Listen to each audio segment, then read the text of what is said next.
People in Oregon and across the country are still in shock this morning after yet another mass shooting on U.S. soil. Danielle Nottingham is in Roseburg, Oregon. It's where investigators are trying to figure out what led a man to open fire inside a community college classroom.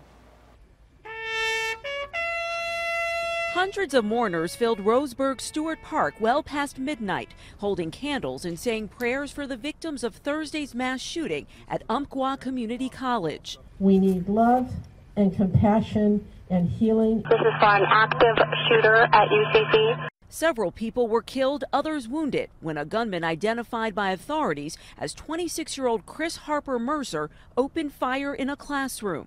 The incident sent the small campus into lockdown. We weren't even notified. I found out from my dad calling me. Sources tell CBS News the suspect, who died in a gun battle with police, had 4 guns, including a rifle and body armor. He allegedly also blogged about violence, including the recent on-air murders of 2 journalists in Virginia. Mercer's father was visibly distraught when questioned by reporters. Obviously, it's been a devastating day, devastating for me and my family. President Obama prayed for the victims' families. May God bless the memories of those who were killed today. May he bring comfort to their families. Authorities have searched Mercer's apartment complex, as well as the college campus and parking lot, as they try to determine a motive. They're calling on the media not to use the suspect's name, but focus on those who lost their lives instead. Danielle Nottingham, CBS News, Roseburg, Oregon. The school will be closed for at least until Monday. Of course, we're continuing to follow the latest from Oregon. Our coverage continues right now on CBS This Morning. It began just a few minutes ago. Armed, dangerous, and on the run. Right now, deputies are trying to track down the man accused in a scary drive-by shooting in Smyrna.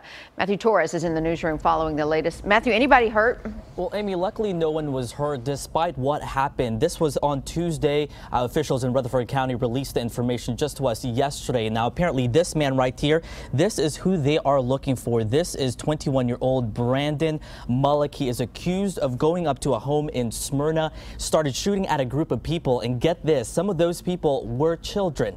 Again, this morning at last check, deputies are still searching for Mullick, who is considered armed and dangerous. Authorities say he drove up to the home on Keystone Drive with the intent of getting into a fight with one of the people there. Obviously, it takes an even more violent turn when witnesses say he fired 3 rounds at them and narrowly misses them. Again, keep in mind, children were around outside of the home, but luckily no one was hurt. We are told by officials there that he normally hangs out in Smyrna, so if you see him, if know where his whereabouts, the number is right there to the Rutherford County Sheriff's Department. It's 615-898-770. But all morning long, guys, I've been checking online to see if any arrest has been made, but so far, if I check, none has been made so far. So as soon as we get an update, we'll of course have it on newschannel5.com. In the newsroom this morning, I'm Matthew Torres, News Channel 5. Matthew, thank you. And new details about a hotel shooting earlier this week. Now, the shooter has officially been booked into jail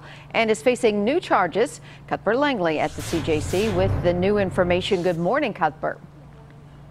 Good morning, Amy. Yes, we've been uncovering more details about this arrest throughout the morning. We know that the suspect was officially brought here to the Metro jail last night around 9:15.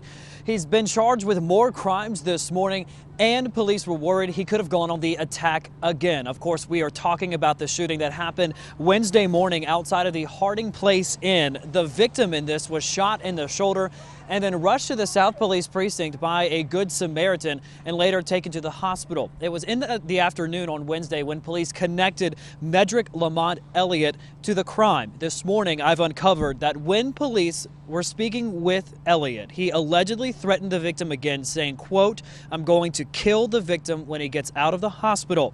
Police have now also linked Elliott to a home burglary that happened back in July. And as police were searching the suspect, they found the gun used in the shooting. Later turned out that was stolen.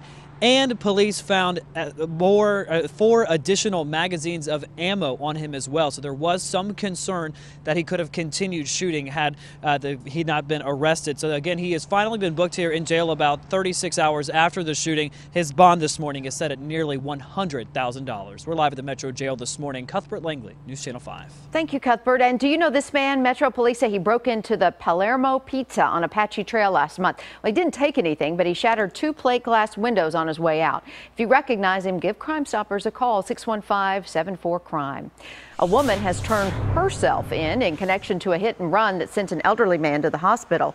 The driver told Robertson County investigators she may have hit 72-year-old Donald Nash early Tuesday morning. No charges have been filed, and Nash remains in the hospital in serious condition. We now know the name of the man killed in a violent wreck in Donaldson. Police say Michael Nellums was speeding on Royal Parkway when he lost control and slammed into a utility pole. Nellums died on impact and was not wearing a seatbelt. Despite a community's effort to stop work on a proposed rock quarry near Old Hickory Lake, crews are breaking ground, and now many are questioning if the work's even authorized. So we're told crews are currently working with stormwater permits. A state official at the site earlier this week said it looks like they're complying with those regulations. However, another official who oversees the mining permits tells us there are issues that will have to be addressed in the future.